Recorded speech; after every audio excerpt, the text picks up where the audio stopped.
Hello and welcome to the Gay and Straight Talk podcast. I'm Jonathan, I'm Paul. and together we dissect the day-to-day issues from a gay perspective and a straight perspective. So the big meaty one, which we have alluded to on the previous ones, is: do men really need therapy What was it? Do they need therapy or do they just need better or friends? better mates? Hmm. I think, I think take away better mates, because mates will just give you an opinion.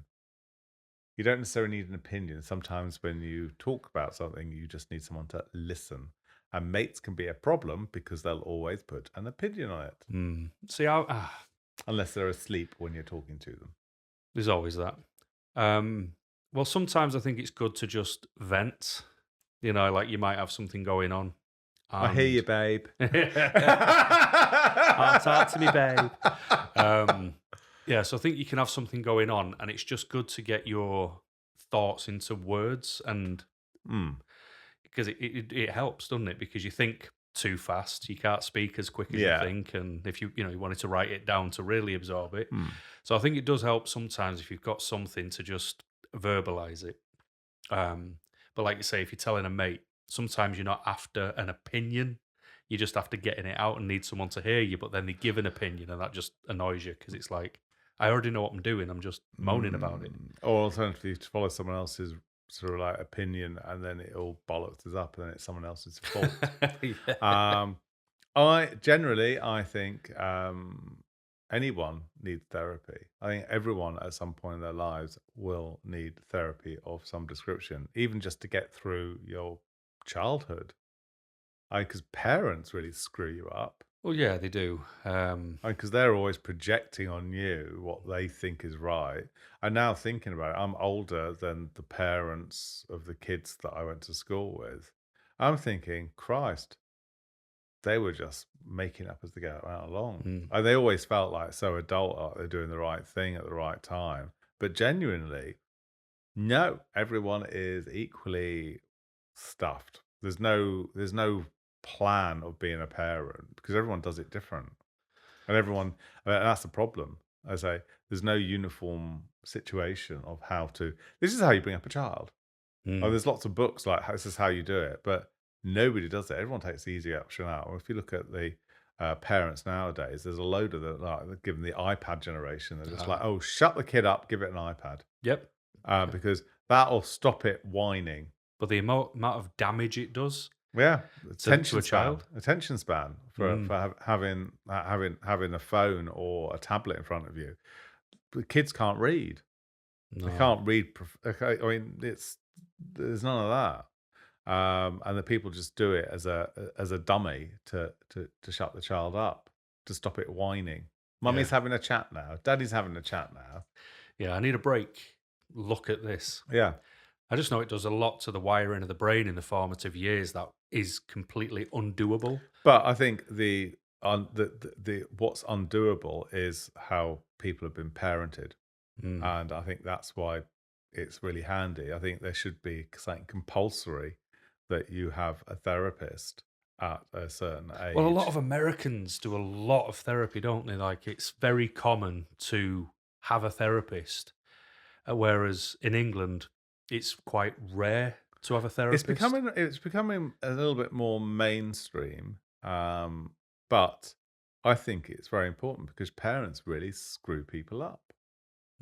See, I've never. I mean, I've had therapy because, like I said, I've done a certain job where when something traumatic happens, you're forced Yeah. to have it. So if it's been something quite significant, something catastrophic, you're then mandated to do it, Mm. and you get so many sessions, and you don't choose the therapist. And the thing is, you find you're talking to someone who's got no idea what you're talking about, so they can't feel those live reactive moments. But they don't necessarily need to. They do in a way because when you're talking to the people you went through it with, Mm. they understand what you're saying. The- Other people are going, "Oh, but if you just think of this instead, or you put it into this little but they're box," and not. you're like, Well, "But I've got to go and do it again. I'm not making a mistake here. This isn't something I've gone through, and maybe I just need to work on something with me." but it's not about making mistakes. That's the thing about the therapist. Therapist is probably better not knowing, because the therapist, it's not asking what you did, how you did it. It's how you feel, how you processed it, how also because how you've done something and processed something and how you're dealing with it and internalizing it. It's how you're dealing with your emotions. That's what the therapist is there Yeah, and for. what I It's always not that struggled. it's not there to diagnose how the job worked, how the process worked. They'll talk about that because that opens up the avenue for you to start talking. Yeah, I think what was always difficult in them situations is when you don't feel like you need to speak to anyone Mm. because you've done that now 10 times. You're very used to Yeah. how it feels, used to how it, and you know it's going to happen another 10 times, Mm. and you're okay. This is just part of what you do, Yeah. and then you're mandated to do it. You think, why am I here? And the horrible feeling you have is you're constantly made to feel wrong. So when you know, I don't need to be here, I'm fine, and I'm not masking it, I'm not pretending, I genuinely am fine, I don't need to be in this room, I don't need to talk about anything about it. It's just, it is part of the job. I know what I signed up for. Yeah. It happens. It's going to happen again. Mm. I'm okay with it. But But the therapist is like, and in your superiors, they're like, but you've got to do it. yeah. And they And try to find something, and it's almost like they're trying to make you. but you should have taken that to therapy to talk about that, because the therapy aspect is there as a safeguard for the company you work for, Absolutely is, yeah. and for you. Mm. So if you're being honest, you should have said, "These are my thoughts and feelings on this," and then they could have discussed that. I Right? was. This was the thing, and it wasn't just me. It was everybody else, and you'd Mm. come away going like you'd be more angry the fact that you had to do it because you weren't I'd go. I would have gone to the therapist and talked about, I'm feeling angry because I'm being forced to do this, did. and then but then the therapist would then talk about your anger and how that's manifested Yeah, but do you itself. not see though? It's like if this Yeah, because event didn't happen, I can it's like someone's looking for I something. can see you tensing up about that, It's and maybe because of the frustration of it. So let me give you an yeah, example. It's honestly like someone has just picked up a piece of paper and torn it in half. mm, I don't care. But you're being forced to find a way to care about that ripped piece of paper. That's how it's always felt. So you would go in and go, I'm all right. And they'd be like, like say, yeah, you're here, you've got to do these sessions. It's like, well, it's yeah, annoying. It frustrates me. It's a waste of my time. and I don't see why I need to be here. And they'd constantly try to.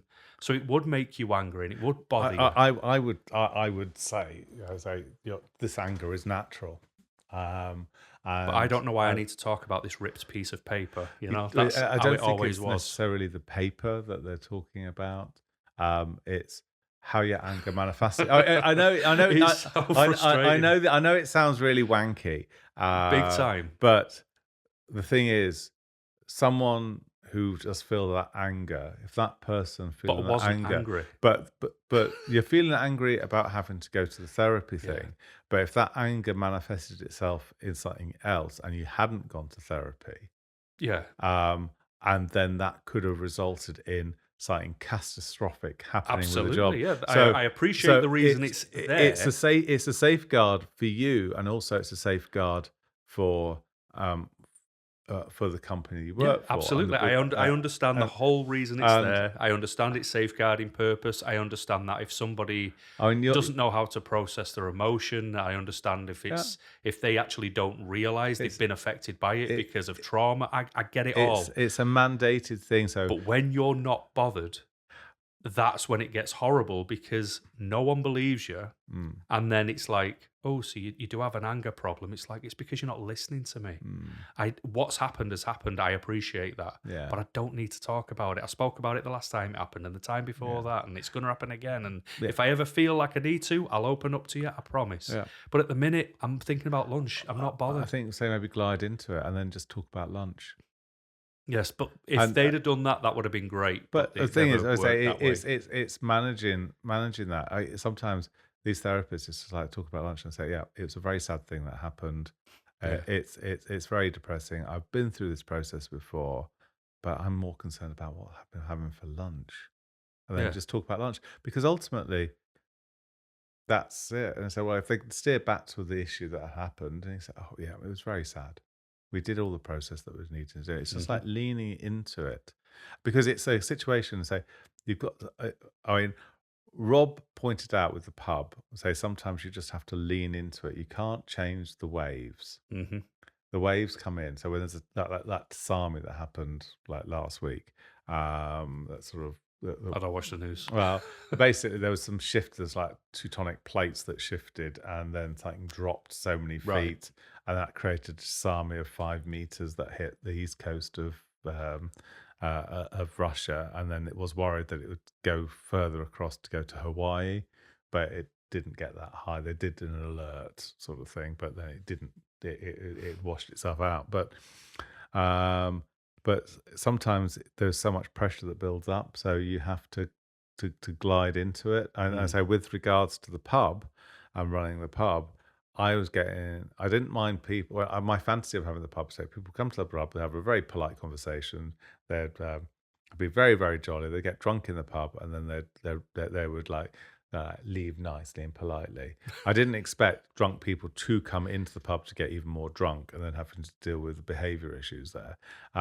My bad, stupid, and then I get frustrated when people aren't being they're being drunk and loud people, and obviously some people have mental health issues. Sometimes alcohol provokes that, and then having to deal with that. Fortunately, I've got a very strong disposition, but it was frustrating for me, very, very. And then Rob said took it to one side and said, "Look, just go with it." Um, and but obviously, sort of use your own initiative, sort of thing. So Mm. when I've barred people because they've been arseholes, and I have no qualms with doing that because I can stand up for myself. Um, but it just annoys me. But sometimes you have to glide into the process, and I think therapy works really well. I mean, we've discussed in a previous podcast that I've been to. I said when I worked in banking after graduating, the bank sent me to therapy for anger issues because I got really cross and angry and frustrated because I knew I had targets to reach and I had to do this, and I was always smashing targets. I think you're smashing things up because of your anger. Oh no, I wasn't smashing things up. No, and I was running a team of professionals, and when someone wasn't hitting the targets and stuff like that, I was horrible, boss, absolutely horrible. I mean, Oh, because that's a what shame that. so people, I'm a much better boss now, Mm. but I was absolutely horrible. I mean, there was one person. He was an arsehole, actually. He thought it was God's gift. Everything landed on his feet. God knows how he managed to get a job at the bank. I think it was like a nepotism of some description. And so he got a job, couldn't really do it very well.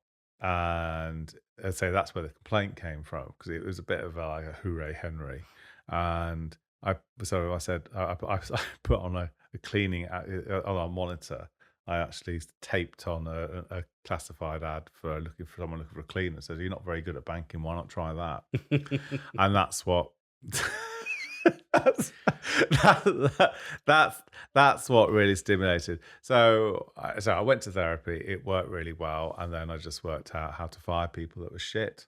Um, rather than have I realized that actually I could get rid of people Mm. if they weren't any good. You give them you give them three bites of the cherry if with the training and that sort of thing, and if they don't work, you just have to get rid of them because ultimately I was employed to do a job, and the thing was I was doing an exceptional job. It was just, and everyone was going in the right direction. It was just this one person that Mm. created the big thing. But then I was getting really frustrated because Yeah. then I was doing even more work to compensate for that one person that wasn't doing their job. But everyone else was on board with everything. In the end, I fired them. It was a bit more complicated because I did put the job advert. Screwed. But the therapist worked made allowed me to work it out. So I had I think 8 or 9, and then I saw another therapist again when I had a relationship breakdown. Relationship broke up. Wasn't marriage guidance, and I put so much store in that relationship, Mm. and I thought everything was going to be revolving around it. Everything I based a future on that relationship. And I got really frustrated and really annoyed with myself for letting it drizzle on for longer than it should have done because I ended it. And I basically needed to process my thoughts and feelings. Um, and I did it in 2 sessions. Fair enough. I mean, I've got nothing at all. I think therapy is a great thing to exist because when you need it, and it helps. Mm, I've had it. I want to well, excluding that job, sort of the personal side of me. I've had it twice for a total of 7 sessions. mm, One was about my health anxieties. mhm. Didn't work to the point where it was a therapist who said, "We need to knock this on the head." I wasn't being awkward I think you before you probably think I was. you probably were. That's what therapy's like. Mm, You're telling the truth, and the therapist goes, "No." No, it was my mind is not designed to absorb or switch around for CBT. I needed something oh, else, and CBT is she gave me the yeah, but she was a CBT oh, therapist, right. so everything she was already saying, like, "Here's an idea. Why don't you try this?" I go, "Well, I already have. That's obvious. You would do that. And Mm, here's the rundown, and this is how it makes me feel." And she was mm, like, "Oh." Like, so everything she did, she couldn't do anything with because she was it sounds horrible, and I don't wanna be nasty when I say this, but she was telling me things to think about that I am gobsmacked other people don't already think about. right. You know, like, "You're sad. Do you know why?" "No." You know, it's almost like on those obvious levels, whereas I dissect and break down and Mm, conclude everything in my head in a split second constantly. It's the way my brain's wired. yeah. So when you ask me a simple question, I've done it. So I would give her all the answers, and we Mm, got 6 sessions in, and I was invested for the full, 12, whatever it was that she was offering. And she says, none of this it's is working. working. It's not because she said I'd be the easiest person to work with and the hardest person to break because I've already thought about it. And, Mm, she'd give me some homework and I would absolutely kick the pants off the homework and fill out 20 versions of the form instead of just putting a couple of bullet points to show her mm, that I was doing everything. And I was trying my hardest to work with her, and it didn't work. She told me I needed these 3 other initials, which forgot.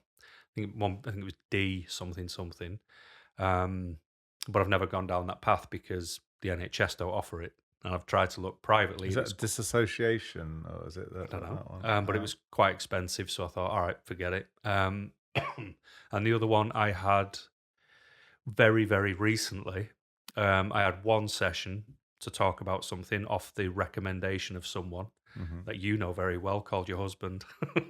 And it took one session, and sort of I asked at the end, like, what else do I need? And they were like, "Ugh, nothing yet." No. I was like, all right, because it was because I'm stuck in the middle of a long ongoing process, and I just have to reassess every single day. Yeah. And because I've got no space or time to Mm. stop, there's not much point in just talking about the same things over and over. Sometimes talking about the same things helps for some people, Mm, because it allows them to process it, and the more they talk about it, the more normal it becomes, and the more they can understand it. It's like that whole repetition. mhm. Some people just really like repetition. That's why I like TV shows like the soap operas. People keep tuning in.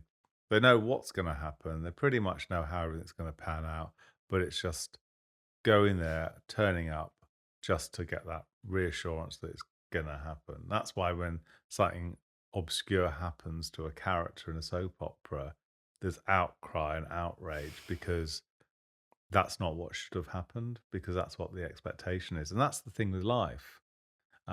It's about sort of for me, I like to glide. I like to Mhm. think a few steps ahead, and I like to have that regularity. I like that normality, and if I can't have that normality, I can't sleep. Yeah. And then if I can't sleep, I get anxious, I get annoyed, I get upset. Not crying, but I obviously haven't cried since I was 12. But um, it that's the thing about therapy. It allows that space to talk and say, so like, do you need better mates? I think sometimes if you have mates that don't answer back, Mm. But most mates will that you're talking about them, they expect they need to give their opinion, but then that opinion probably creates even more problems. Yeah, I think I think what bothers me the most out of it all is I keep doing what other people say I should try, Hmm. and I don't benefit from any of it. But you've So tried it. I tried it. Yeah, I It's tried the good. therapy. People kept telling me I needed to speak to a friend. Spoke to a friend. Didn't do anything Right. because I'm, like the reason I live where I live and the reason I do what I do and the reason I've got the life the way I do and the reason I can close my front door and I have no problems is because I did that. Hmm. I did that. I You didn't like do it to because a therapist did it. I you didn't do like it to because glide. I love to glide. I Yeah. don't want problems. I don't do drama. Drama's for TV. Yeah. So it's not that I think I know best. It's I have done right for Hmm. me. And when things do happen, there is a process. There's a way to deal with it. So An analytical way. yeah. Sometimes there's emotions involved. When you've got people, people are just like little bags of cells that have emotions in all different directions. And that when two lots of emotions hit together, sometimes that can create a marvelous experience, and other times that can create a really toxic mess. Mhm. That's why the So Jeremy Kyle show was invented. yeah, well, that's ended now, isn't it? Isn't it? So, That'll but forever be sad. we've now got Jeremy Vine on BBC And Two he's or Radio Two. useless. Don't start me off. Well, I better Oh, not say anything bad about Jeremy Vine. He'll sue me because that's Jer- what he does. oh, I love Jeremy Vine, but I also love it when they have a guest on that says, "No, please do not talk over me." There was a lady that was talking, and then he does this typical thing where he talks over you, and then she just shut up. I said, "Are you there?" I said, "Yes." Would you like to finish? I'd love to finish if you're not going to interrupt me. That's And it's what like, right, I like this person. I, yeah. I I can't remember what she was talking about, But that's but what Piers Morgan does, doesn't he? He just talks at at somebody and they can never get their point out, so it's pointless. and just looking for sound bites from the other person. Yeah. Um, but I mean, he does have interesting subjects, and you normally have someone from Milton Keynes that's phoning up about the next door neighbour's sort of creaking door or something. But it's quite lovely that some of the absurdity that Mm. he covers.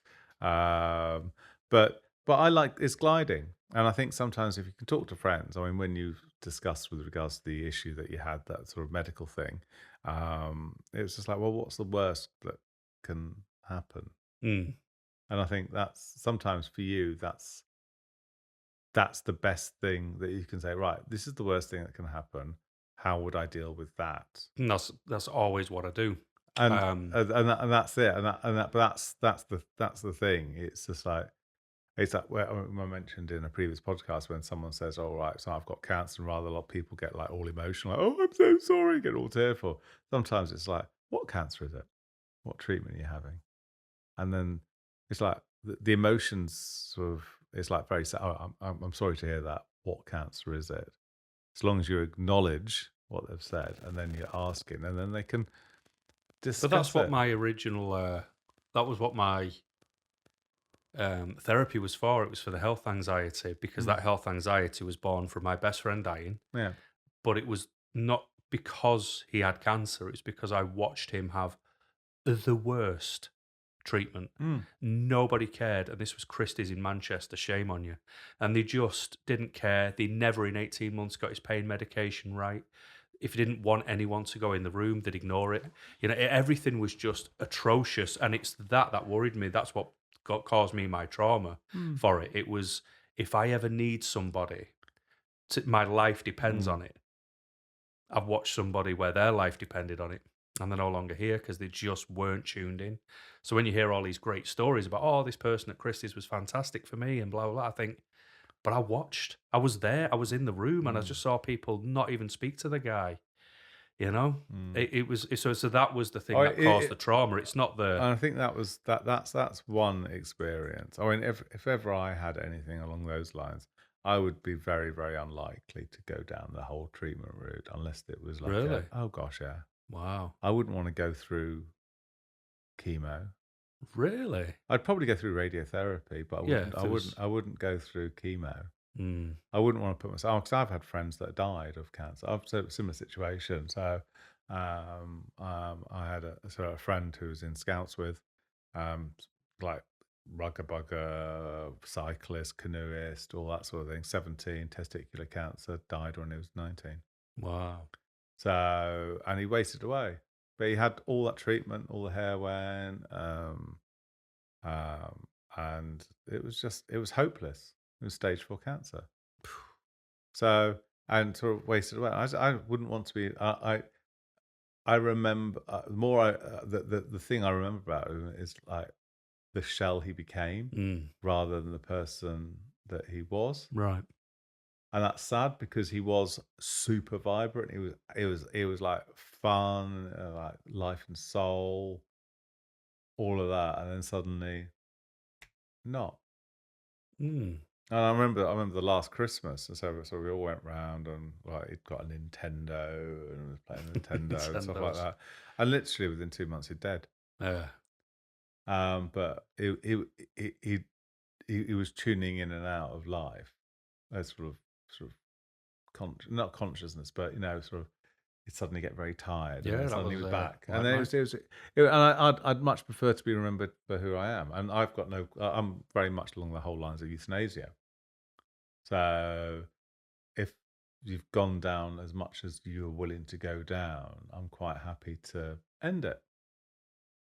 And I think thinking it on that respect, I've done a lot in my life, and I'm quite happy with what I've done and what I've achieved, and the people that I remember. But ultimately, we're all going to die. So, on my perspective of it, I've seen so much death and horrible things that have happened of friends that have been died in car crashes, or I've never had anyone die of AIDS, which is the generation before Right, yeah. me. I've got friends that have got HIV, but that's all being managed. Um, but yeah, Right. Well, um, it's like that saying, isn't it? Life should be measured not in the amount of breaths you take, but how many times your breath is taken mm, away. yeah, So there's no point in getting to 100 and doing nothing. no, No point in just hanging on forever. Just yeah. make the best of the life that you've got. Yeah. Yeah. So, oh, and so if you, I think it's just that change of perspective. So, obviously, I don't want to die anytime soon, No, not yet. but it's an inevitable thing. Hmm.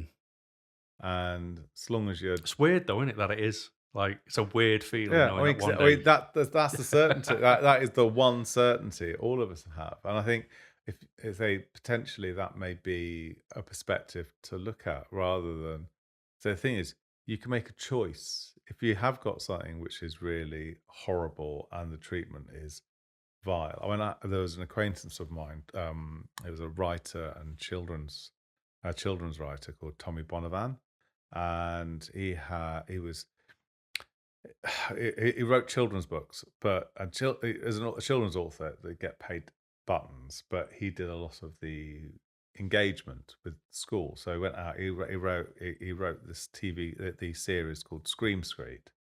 Like sort of like there's like children's characters like little vampires, little werewolves, that sort of thing for like children of 8 to 12, sorts of thing. I think it got made into a TV show. I think a little animated thing. But he did a lot of engagement in school, so he's always been called to schools to engage creativity and everything like that. And he had this like sore throat, and just wouldn't go away. So he went and got tested, and then got diagnosed with stage 4 throat cancer. Mhm. And he lived for another 18, 24 months, but it was horrible because he couldn't talk. He couldn't do the engagement. And you're normally paycheck to paycheck when you're a children's author.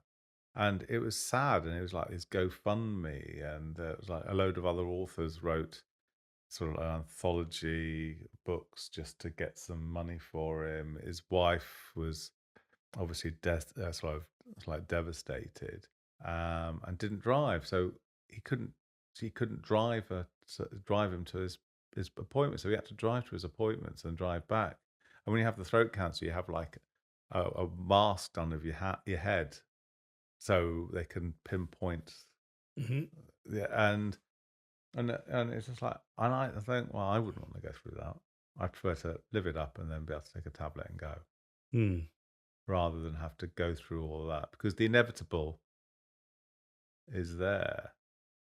So, and that's my thought of it. Yeah, well, that's it. All It's a everyone's different different, aren't they? it's a different perspective. You don't have to go through the No, you treatments. don't have to at all. No, but like you say, if it's at a certain stage, what's the point?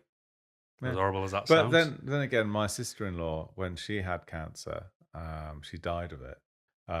She had breast cancer. They treated it. That got recovery. A year later, it had come back in the spine. It was done as stage 4 cancer. But she was living over in Thailand. She was a hotel manager, so she lived she ran international hotels. Um, and fortunately, she was on the private healthcare, so she was getting all the emergent treatments that are coming out of Singapore and Japan, which is like the forefront of the technologies at the moment. And if she'd have come back to the UK in the NHS, she'd have been dead within 6 months. She lived 8 years. Wow. She eventually exhausted all of the treatments, but she was like, when she came back to Scotland, she was based up in Edinburgh because there was a new therapy that was being done there. But she literally had, for the last year that she was here, was 8 good hours a week because she was then going from, she had to have a weekly chemo Yeah. and that just wipes you out. So she had 8 hours a week. But, and it was really sad because I don't think it was a year, it was probably about 6 months, but she'd got a flat and the sofa arrived a week before she died Mm. because she put an order in for a sofa. And it was sad because she was a very, very vibrant person, but she It's was always determined. sad. Her process was she was going to live as long as she could possibly live, and good for her. Yeah, but it sounds like near the end she was just existing. It was existing, but she was determined to continue. Because I actually had the conversation with her and said, "Look, why are you continuing?" And said, "Well, it's all I've got." Mm. Don't know how we got on this subject, But it's but it's therapy. It's just like, I mean, your therapy. You say you went to some therapist to talk oh with yeah, about your health health anxieties. anxieties, and then that's how we got onto that. But Yeah, say, oh, but I still need therapy for my health anxieties yeah. because they cripple me. You know. But I mean, I think sometimes it's just maybe having a therapist that you can go into a room and just talk at, and then you can ask a This is couple where of it's questions. horrible, and this is where it's going to sound bad. The therapist can't help because I know what I need. I need to get it. I need to see what's up. Yeah, It's how to deal with it until that happens, yeah. and just going well until somebody tells you. You don't know what it is, so it could be nothing. Well, let's just get It don't yourself work. checked out. I mean, Yeah, I but I'm not on private healthcare, and it but takes months. You can't even get in a doctor's appointment, so all that causes an anxiety. yeah, but you can pay for a doctor's appointment. It's Yeah, not as but though you you haven't gotta got, have money. but you have got money. Have I? Yeah, No, no, I've got things that cost money. yeah. But And I could have put it but you towards instead you of buying £180 toothbrush, I could have paid for a paid doctor's appointment. £60 for a doctor's appointment. Or you can pay for, I think it's 1,500 to get a full body scan, Yeah, yeah, you sent me that. which can then you can do all your blood work, have a full body scan, and then that can actually tell you if there's anything that is potentially emerging. So therefore, you can actually go to a doctor and say, Yeah. "This is potentially emerging. Here's the paperwork. What can we do about it?" It just doesn't I mean, I did have a look into it because I thought I might as well, Mm. but it doesn't do non-solid organs. Right, So, like, it won't do your stomach, won't do your intestines, things like that that are open. So right. it'll check your liver. You can have your heart included as well, and your Mm. kidneys. But anything that's got the space in there doesn't do it. But the thing And at the is, time, whatever it was, I needed it for that. right. Could have But been my stomach. they can do the full blood work though. You can get the full blood Yeah, work I done. always get that done. I get that done twice a year. Yeah. Um, so it's just coping with it, and Yeah, that's it. and that's what I can't do. For But the the thing last is, if you nine are, out of 10 years, they've been a write-off because of if health anxieties. if it was that vital to you, you can find 60 quid. I had to pay £60 for a parking fine because I parked over a line in the car park. It wasn't a pay car park, but basically there's got the car parking bay. There was a car parked a little bit over, so I parked a little bit further over, and Yeah, that I've went done that. over, and I got 60 quid fine. Yeah, I've done that. But you can pay £60, and But the thing, what this is going to sound like a really crap excuse. I find private healthcare websites so impossible to navigate. Where it's like, right, I just want to pay for private healthcare and have it sort of all included, and it's like, they try to Mm. advertise it in two separate different But ways, you and don't need to have private healthcare. I mean, this is a subject. This is another subject, but briefly, you can literally just pay to go and see a GP, one-off appointment, and with private well, there you healthcare. go. I didn't even know that existed. But yeah, so you can just do private healthcare GP, book an appointment, see him in. If you want to go and see a consultant, if you do have a need to have a letter from there to a consultant, you can actually pay £300 to actually go and see that consultant that week, to go and see it, and then get referred into the NHS, because the consultant then does the green light and So you've sends got you to to get the that. doctor's appointment, So you then they've get got to refer you to the so consultant, and so then you you can pay pay for less that. than £500, and then you can do it. So if that saves you the anxiety, how much is it worth? Yeah, depends how long the wait will be for the NHS, doesn't it? To just get at least in front of a doctor, which takes. Well, if you go to private healthcare, 60 quid to see a GP, and Yeah, you all can right, yeah. yeah, So it's and you good can, to and know, that's 7 days a week. right? Well, it's good to know because I genuinely no one's ever told me that. So we have steered away a little, dear listeners. You've probably got a little bit bored now if you've actually tuned into the very, very last episode, the very last breath of it. So do men need therapy? I think it should be accessible to all men, no matter what gender. Talking to mates can help, but not if the mates are giving opinions and making and muddying the water even further. It's good to just to chat. I always find that if you talk about a relationship that you're in with mates and things are going wrong, the relationship ends. mm, yeah, It's the moment you start discussing your relationship yeah, outside of other people, outside of the relationship, that's a sticky wicket. big time. I agree with But that. dear listeners, please do let us know. Can you recommend any private GPs for? Yeah. Um, Any in so- the Cheshire area who's decent, Cheshire area, let me know. nice. Ideally, South Cheshire would be nice. Anyway, this is Jonathan signing off. And Paul signing off. Bye bye.